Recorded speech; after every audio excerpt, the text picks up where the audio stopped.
Now, before I get into this particular case, I do want to issue a content warning for some of the material contained within this case.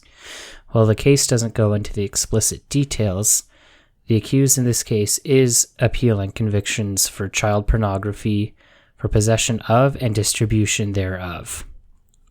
Obviously, this can be a very difficult subject, and viewer discretion is advised. Take care of yourself, listeners.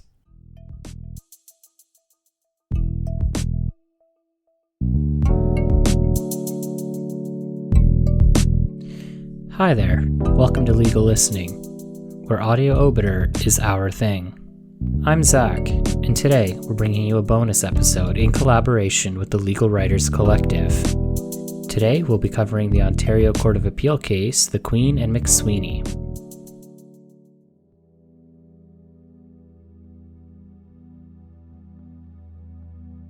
Court of Appeal of Ontario, between Her Majesty the Queen and Peter James McSween.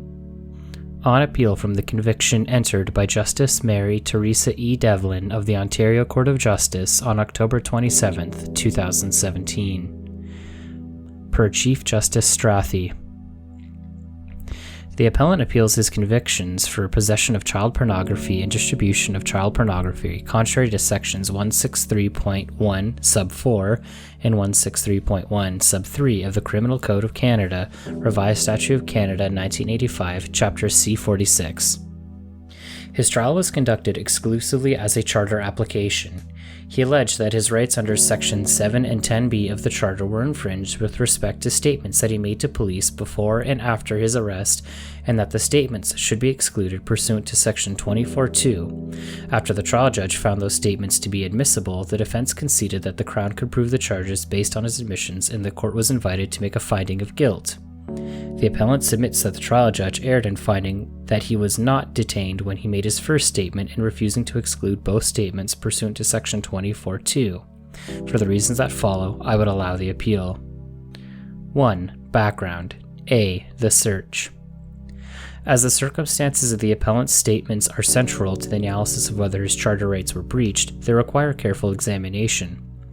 In May 2016, Detective Constable Lockwood of the Internet Child Exploitation Unit, ICE, of Durham Regional Police received a report that certain images, identified as child pornography, had been uploaded to the social networking site Tumblr. Further investigation determined that the uploads originated from an internet account registered to a subscriber at an address in Whitby, Ontario. The appellant's wife was the subscriber.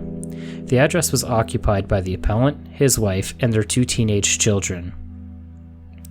Police officers prepared a search warrant for the address to seize electronic storage devices, computers, and other devices capable of accessing the internet. The warrant was executed at approximately 6:03 a.m. on June 15, 2016. 9 police officers entered the house, including 2 from the Sexual Assault Unit, an identification officer, 2 officers from the E-Crimes Unit, 3 from the ICE Unit, and a patrol officer. Some of the officers were in police uniform and others wore vests, identifying them as police. The appellant's wife admitted the officers into the home after they knocked on the door. The appellant was upstairs in the shower and the children were still in bed. The appellant came downstairs shortly after police arrived. Detective Constable Lockwood showed him the warrant and let him read it. He then asked the appellant whether he knew why the police were at his house. The appellant denied knowing anything about child pornography. As the appellant continued to read through the warrant, Detective Constable Lockwood asked him whether he could direct him to a computer in the house that might have child pornography on it. The appellant replied, quote, "I'm not saying anything until I get my thoughts together," end quote. Detective Constable Lockwood acknowledged that he did not address questions of this nature to the appellant's wife. He admitted that he did not have a, quote, "good answer," end quote, for why he did not.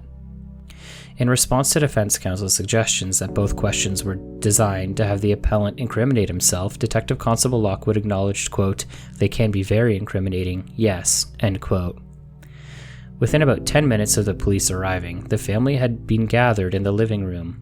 The operational plan for the search was to secure the scene to ensure that electronic equipment was no longer transmitting and to make areas containing electronics, quote, "off limits," end quote, to the family. Until that was done, the occupants would not be free to move about the home for fear they would potentially interfere with the search or destroy evidence. Detective Constable Lockwood explained to the family what would be taking place during the search. They were told they were not permitted to use their electronic devices, including cell phones. A police officer was stationed in the living room while this discussion took place, and she remained there with the family throughout the search. The appellant's wife wrote down the officers' names and badge numbers.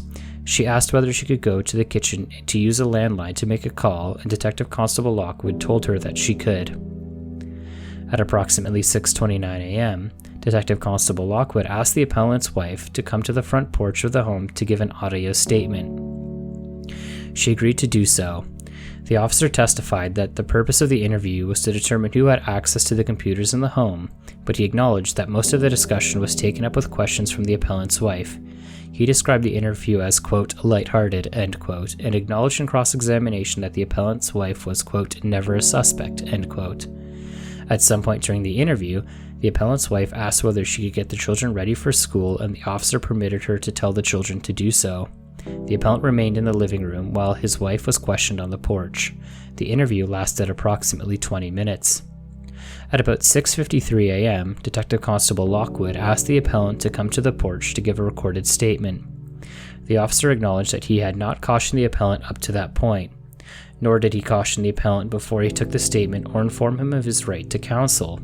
He admitted that his failure to do so was a mistake because he considered the appellant a suspect. B. The first statement. After Detective Constable Lockwood explained the background leading up to the issuance of the warrant and that experts would be examining the family computers for images of child pornography, the interview continued. Lockwood, so you know, I talked with the appellant's wife and we kind of debated back and forth who could be responsible for this. The appellant, okay. Lockwood, is there anything you'd like to talk about? The appellant, I'm not sure what to say at this point. Lockwood, well, Peter, I'll be honest, I think it was you, man. The appellant, okay. Lockwood, because it wasn't your kids. The appellant, true. Lockwood, okay, kids can stumble into. The appellant, inaudible. The appellant, so I don't want to say anything until I talk to people that could either help me or not help me. Lockwood, you're talking about a lawyer. The appellant, sure, but when you're going to say, well, you're not under arrest anyways, so inaudible.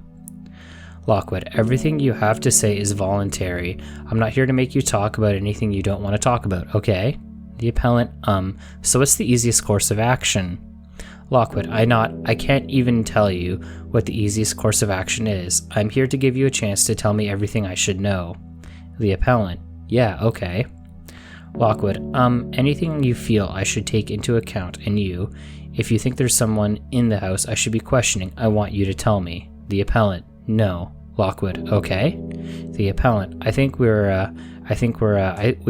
we both know that it's myself. Lockwood, okay. So, what I want to do. The appellant, inaudible, you know. Lockwood, so what I want to do is this, okay? I appreciate that honesty. The appellant, right. Lockwood, okay, I don't want you to say anything else to incriminate yourself.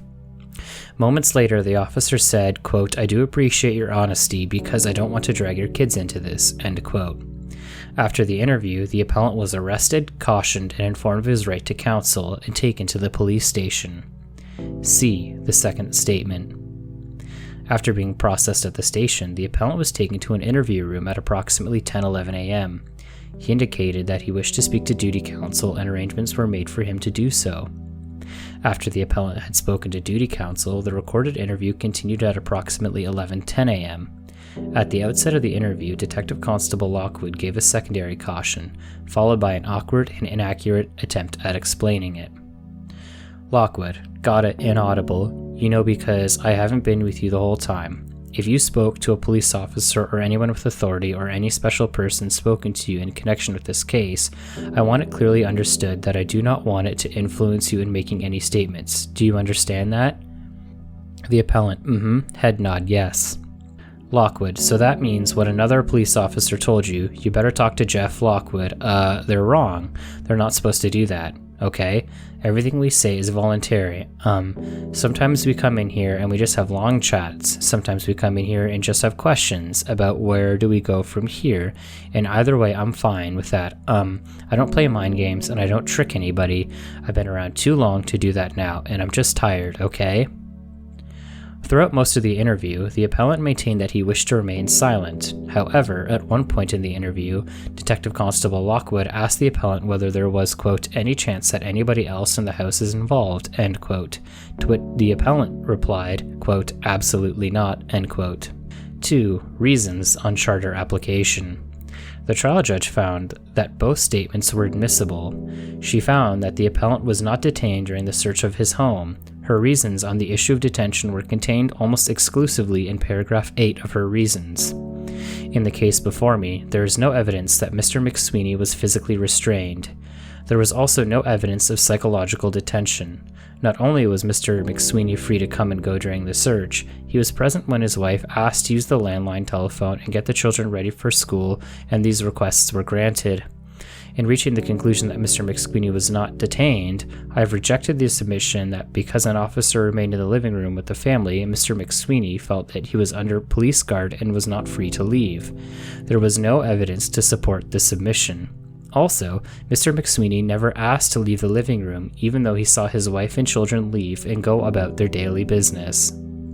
The trial judge observed that while Detective Constable Lockwood admitted that he should have cautioned the appellant before interviewing him on the porch, he was not legally obligated to do so, and the existence of a caution was only one of the factors to be considered in determining whether the statement was voluntary.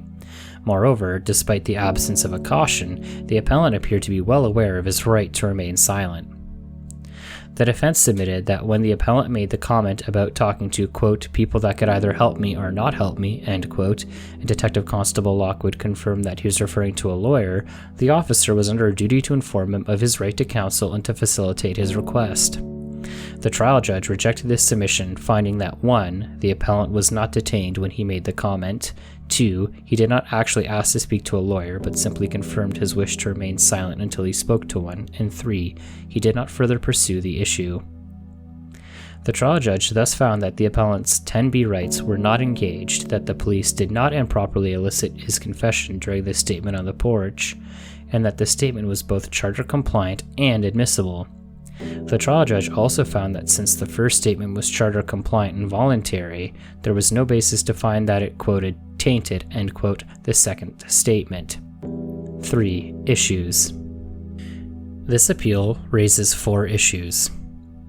First, whether the appellant was detained at the time of his first statement, thereby triggering his Section 10B right to be informed of his right to retain and instruct counsel without delay. Second, whether the appellant's second statement was obtained in a manner that infringed a Section 10B right. Third, if either or both statements were obtained in a manner that infringed the appellant's charter rights, whether they should be excluded pursuant to Section 24(2). And fourth, if the Section 10B issues were decided in favor of the Crown, whether the appellant's first statement should nevertheless have been excluded as involuntary and infringing Section 7. 4. Analysis. A. Was the appellant detained at the time of the first statement? 1. Section 10B. Section 10B of the Charter provides that everyone has the right on arrest or detention, B. to retain and instruct counsel without delay and to be informed of that right. The Section 10B right attaches immediately on detention, subject to concerns for officer safety.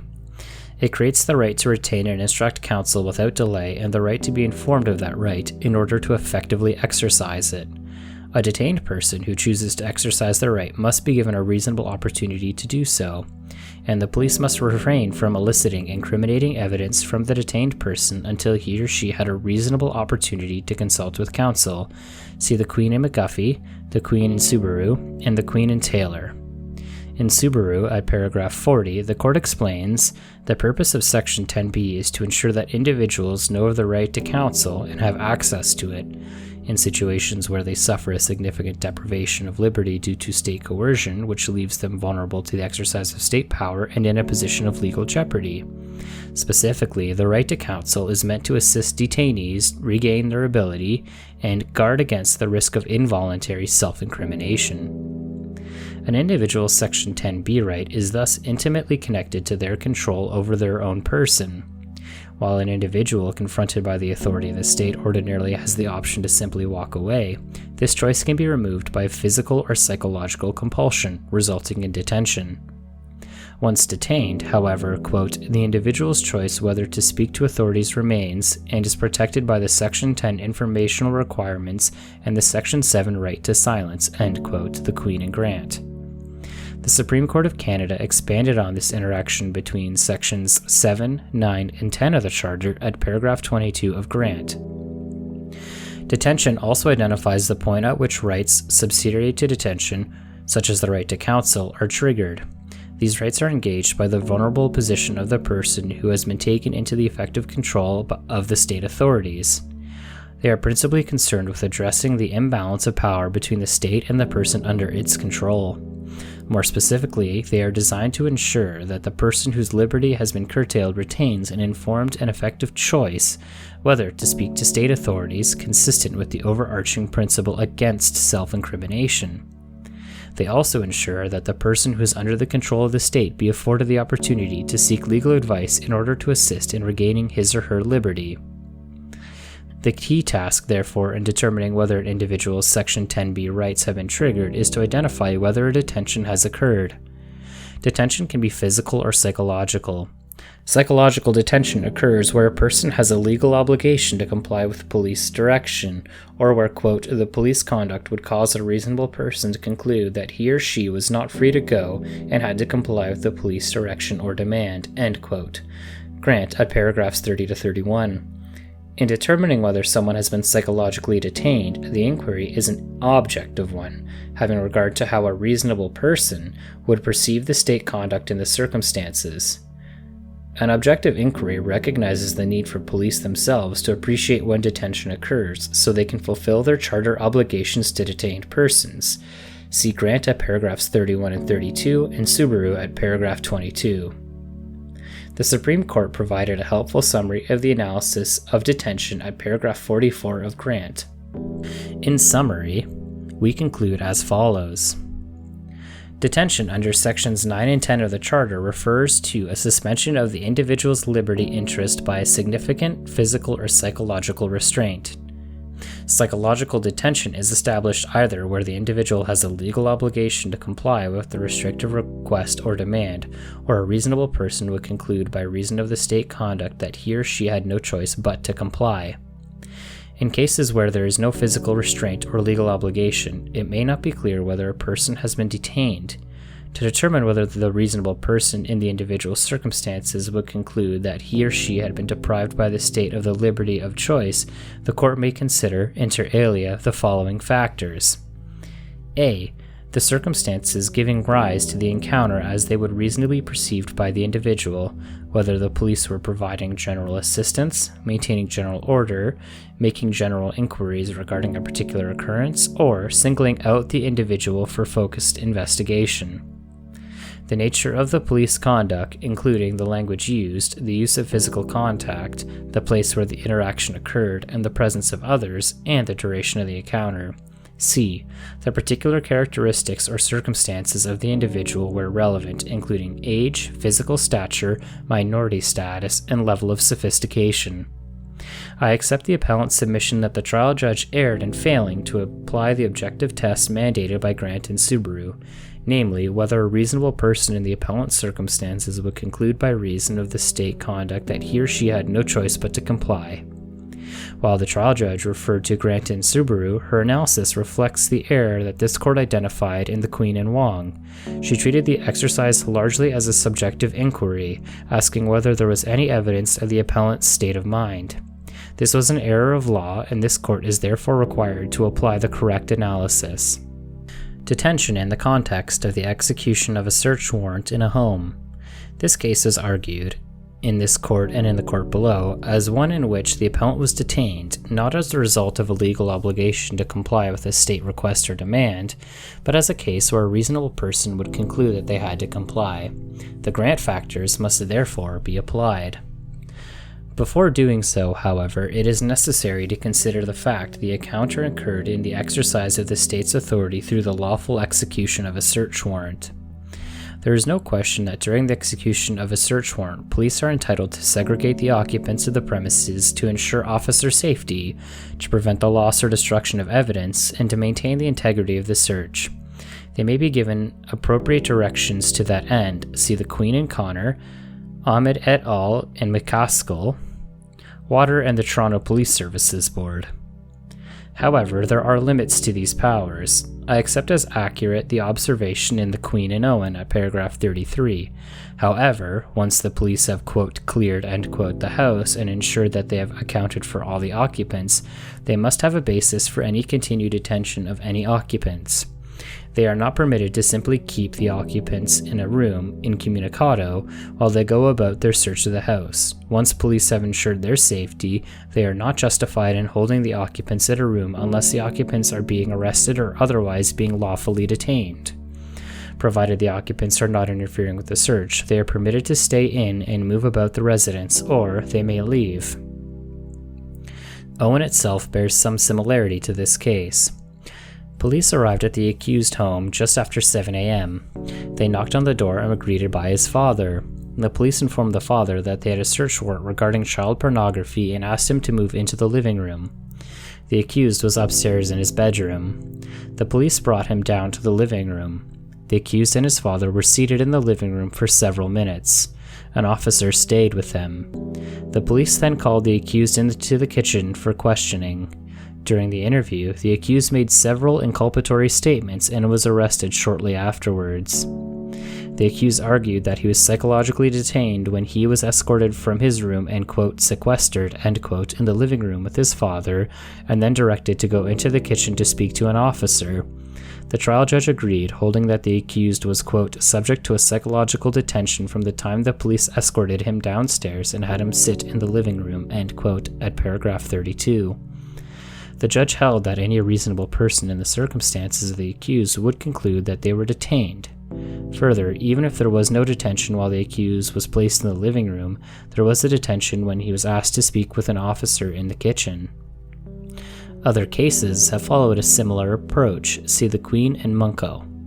However, where police have acted solely to ensure the integrity of the search, where the interference with liberty was modest, and where any questioning was not focused on the person's involvement in a crime, courts have found no detention. See Munko, Water, and the Queen and SL. 3. Application to this case. The first consideration under the Grant test is the circumstances giving rise to the encounter. As outlined above, in the context of the execution of the search warrant, a key consideration is whether the police were acting solely to ensure the integrity of the search, or whether they engaged in a focused investigation. In this case, the appellant was clearly singled out for focused investigation.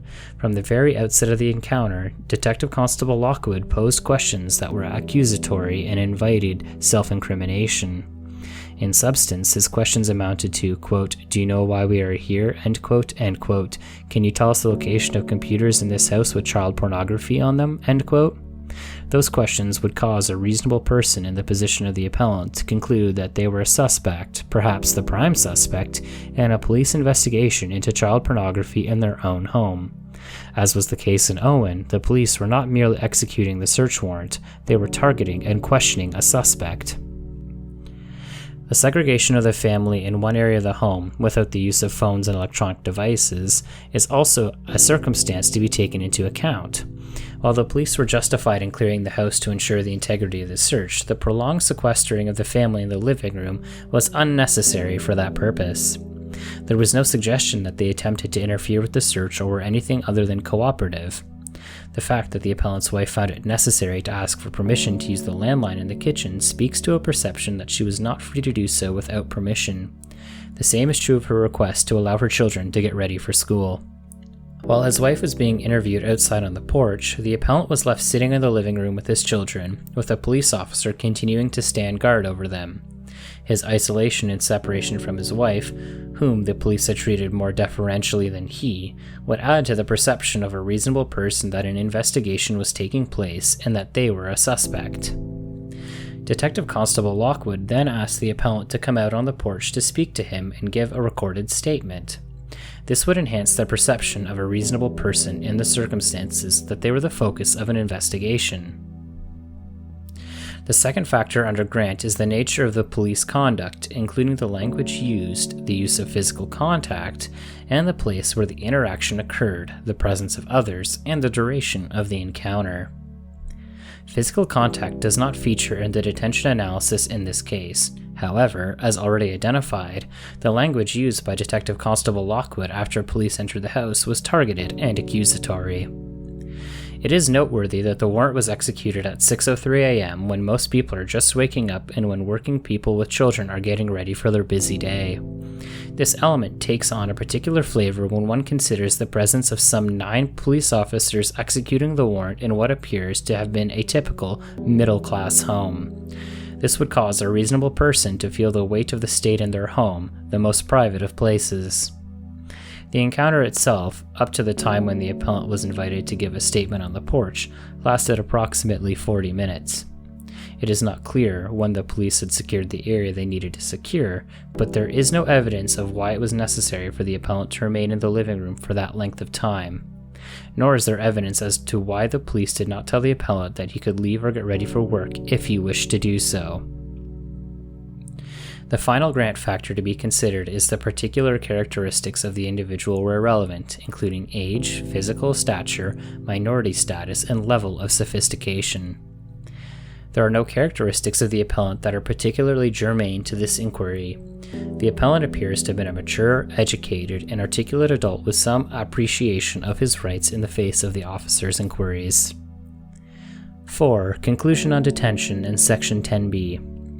I conclude that the appellant was detained, at the very least, at approximately 6:53 a.m. when Detective Constable Lockwood asked him to come to the porch to give a statement.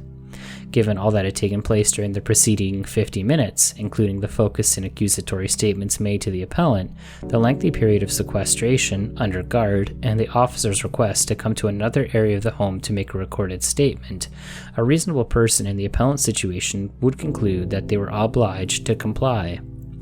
At no time before his arrest was the appellant informed of his right to counsel, even though Detective Constable Lockwood knew that he was required to do so. The appellant's Section 10b right was infringed. Now I turn to the question of whether the appellant's second statement should also be excluded as a result of having been tainted by the charter breach in relation to the first. B. Was the appellant's second statement, made after he had spoken to counsel and been cautioned, obtained in a manner that infringed a charter right? In determining whether a statement should be excluded under Section 24(2), a court must answer 2 questions.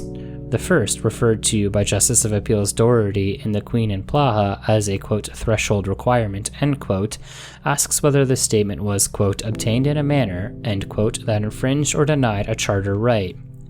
Where this threshold requirement has been met, the court proceeds to the second question, the, quote, evaluative component, end quote, which asks whether the admission of the statement as evidence would bring the administration of justice into disrepute.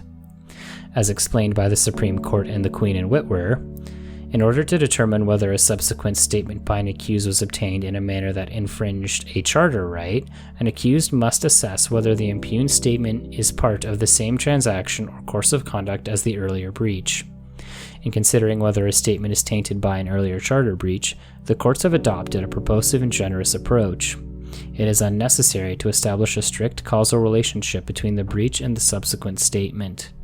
The statement will be tainted if the breach in the impugned statement can be said to be part of the same transaction or course of conduct. The requirement connection between the breach and the subsequent statement may be, quote, temporal, contextual, causal, or a combination of the 3, end quote. A connection that is merely remote or tenuous will not suffice. In undertaking this analysis, the court must be alive to whether the police were able to, quote, sever it, end quote, the connection and establish a, quote, fresh start, end quote. The trial judge in this case did not apply this analysis, as she found there was no charter breach in relation to the first statement. She also found that the 2 statements were unconnected to each other, as the second statement was made after a, quote, fresh start, end quote, as described in Menchunkel and Co. She accordingly held that the statement was voluntary. She also found that the two statements were unconnected to each other, as the second statement was made after a, quote, fresh start, end quote, as described in Manchulenko. She accordingly held that the second statement was voluntary. Having found a charter breach in relation to the first statement, I would also find that there was a temporal, contextual, and causal nexus between the first and second statements. The statements were relatively close in time to one another. About 4 hours elapsed between the end of the first statement in the appellant's home and the beginning of the second statement at the police station. In the meantime, the appellant went through what must have been a head-spinning and stressful process of arrest, transportation to the police station, parading and processing at the station, waiting, and consulting with duty counsel. In the context of this case, the passage of time was not sufficient to sever the link between the two statements. The statements were also linked contextually. At the end of the first statement, Detective Constable Lockwood told the appellant that the questioning would continue at the station, quote, "When I come back to the station, I'd like to sit down and chat with you, but that, talk to your lawyer first, okay?" End quote. While the appellant did speak to counsel, Detective Constable Lockwood was the only person present at the second interview. The officer's presence served to connect the two statements.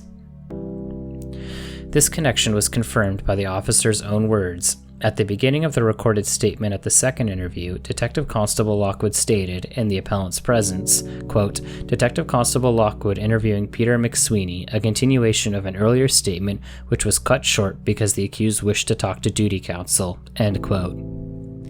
The statements were also contextually linked by virtue of the officer's conduct. During the second interview, Detective Constable Lockwood continued to employ the same investigative techniques that he used in the first interview. One technique was to gain the appellant's trust by being considerate of his well-being. For example, after taking the first statement, the officer told the appellant that he would not arrest him in front of his children, suggesting he put on warm clothing because the cells were cold, and made sure his blood pressure pills were with him. Quote, "I like to be prepared for the worst and hope for the best," end quote, he said to the appellant. He reassured the appellant by telling him that there were, quote, "a lot of reasons," end quote, why people view child pornography, and that did not make them pedophiles. This concern for the appellant continued at the police station, where DC Lockwood asked whether he had been treated well and whether he had any injuries. Quote, "None from the handcuffs or anything? You were cuffed up front, so it's a lot more comfortable than sitting on those things. Trust me," end quote. He also asked whether anyone had called the appellant's workplace to let them know that he would not be in.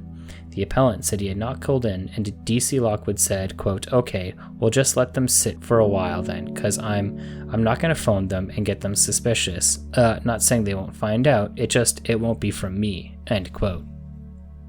While the officer's solicitousness may have been genuine, and while he may have had a legitimate reason to ask whether the appellant had received injuries at the jail, the officer's statement had the effect of reestablishing the friendly and accommodating atmosphere he had created after obtaining the first statement.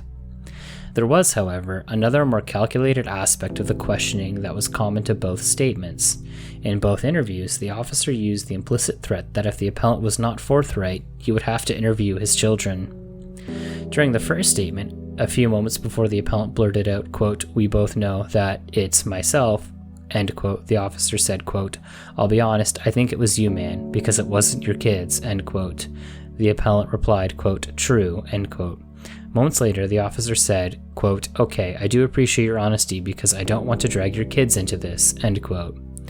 The clear inference was, quote, "If you don't cooperate with me, I am going to have to interview your kids and tell them about the child pornography we found on the computers in your home," end quote.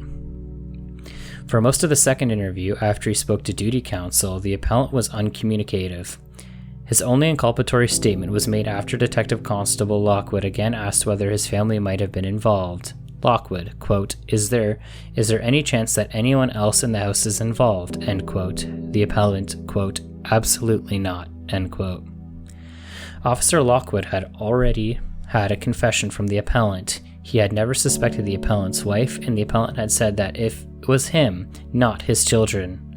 The officer was plainly using the appellant's desire to shield his children from the details of the offense to extract more information from him. In this sense, there was also a causal nexus between the first and second statements. In my view, informing the appellant of his rights and providing access to duty counsel did not serve to remove the taint of the initial charter infringement or to sever the nexus between the two statements. The presence of the officer who was responsible for that breach and who had taken the first statement a few hours earlier, the reference to the earlier statement and the use of the same interview techniques created a situation in which both interviews can be reasonably described as, quote, all part of the same interrogation process, end quote. See the Queen and Lewis. For these reasons, the second statement was, quote, obtained in a manner, end quote, that infringed the appellant's charter rights. C. Should the evidence be excluded under Section 24, Sub 2? Section 24.2 of the Charter provides, where, in proceedings under subsection 1, a court concludes that the evidence was obtained in a manner that infringed or denied any rights or freedoms guaranteed by this Charter, the evidence shall be excluded if it is established that, having regard to all the circumstances, the admission of it in the proceedings would bring the administration of justice into disrepute. As matters transpired in the court below, it was not necessary for the trial judge to conduct a Section 24.2 analysis because she found there was no violation of the appellant's charter rights. As I have found there was such a violation, it is necessary to do that analysis. See the Queen and Caputo. The Section 24.2 analysis looks at the effect of admitting the evidence on public confidence in the administration of justice in the long term, having regard to 1. The seriousness of the charter infringing state conduct, 2. The impact of the breach on the charter-protected interests of the accused, and 3. Society's interest in the adjudication of the case on its merits. See the Queen and Grant, the Queen and Harrison. I now turn to these considerations. 1. The seriousness of the charter infringing state conduct. The stage of analysis requires that I situate the police conduct on a continuum of misconduct. See the Queen and Blake. In Grant, at paragraph 74, the Supreme Court spoke of a spectrum between inadvertent or minor charter violations on the one hand and violations involving the willful or reckless disregard for charter rights on the other. The more serious the infringement by the state authorities, the more likely it is to, quote, have a negative effect on the public confidence in the rule of law and risk bringing the administration of justice into disrepute, at paragraph 74, end quote. In my view, the charter infringement in this case was very serious and amounts to willful disregard of the appellant's charter rights. The officer acknowledged that the appellant was a suspect from the outset and that he should have cautioned him. Instead, he pursued a tactical and focused interrogation. He ignored the appellant's statement, said he did not want to say anything, and he wanted to, quote, talk to people that could either help him or not help him, end quote. The officer clearly understood that the appellant wanted to speak to a lawyer. As Justice of Appeals Jalise observed in Hamilton at paragraph 71, quote, the police obligation to hold off questioning detainees who have requested a consultation with counsel is firmly established law of long standing, end quote. However, instead of holding off and allowing the appellant an opportunity to consult counsel, the officer persisted in his questioning. The willful disregard of the appellant's rights weighs heavily towards exclusion of the fruits of the interrogation. 2. The impact of the breach on the charter-protected interests of the accused. The impact of the breach was serious. The appellant was detained and, quote, at the mercy of state actors, end quote. See the Queen and Nugent at paragraph 21. Section 10b protects the detainee's rights to make an informed choice about whether to cooperate with the investigation by giving a statement. See the Queen and Sinclair. The actions of the police deprived him of that right.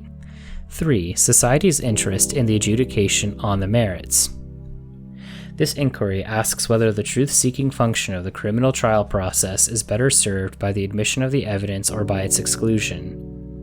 It considers both the negative effect of the admission of the evidence on the repute of the administration of justice and the impact of a failure to admit the evidence. In McGuffey, this court observed, at paragraph 62, that the pull toward the inclusion of the evidence is particularly strong where the evidence is reliable and critical to the Crown's case. On the other hand, where the first and second inquiries make a strong case for exclusion, the third inquiry will seldom, if ever, tip the balance in favor of admissibility. In this case, the evidence is reliable, but it is not critical to the Crown's case. The Crown has circumstantial evidence regarding the possession and use of the computers. This may be enough to proceed with the charges. See the Queen and Taylor, the Queen and Erskine, and the Queen and Villoramen. 4. Conclusion on Section 24.2. The state conduct was willful and in disregard of the appellant's asserted charter rights. It had a serious impact on those rights and on his attempt to exercise them. While society has a strong interest in the adjudication of the charges on their merits, the exclusion of the evidence will not preclude the Crown from proceeding with the charges, if it chooses to do so, relying on forensic evidence obtained from the computers themselves. This is not a case in which the Crown's case will be gutted by the exclusion of the improperly obtained evidence. It may be more challenging to prove, but it has not been suggested that it would be impossible. For these reasons, the appellant's statements should be excluded pursuant to Section 24(2).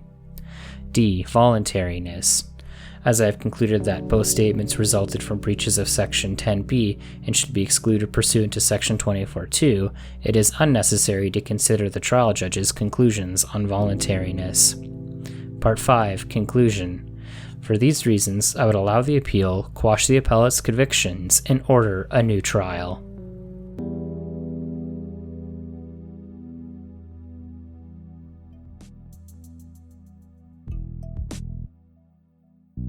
Legal Listening is founded by Zach Battiston and Carly Lyons. Hosted by Zach Battiston, Carly Lyons, and you, our listeners. Executive produced by Zach Battiston, Carly Lyons, and Anthony Radamile. Audio engineering by Anthony Radamile. Graphic design by Julie Lundy at julielundyart.com. Music by Matt Radamile at radandkel.com. We're always open to ideas, suggestions, and of course, guest readers. Check us out at Legal Listening on Twitter and at legallistening.com. We'll talk to you next time.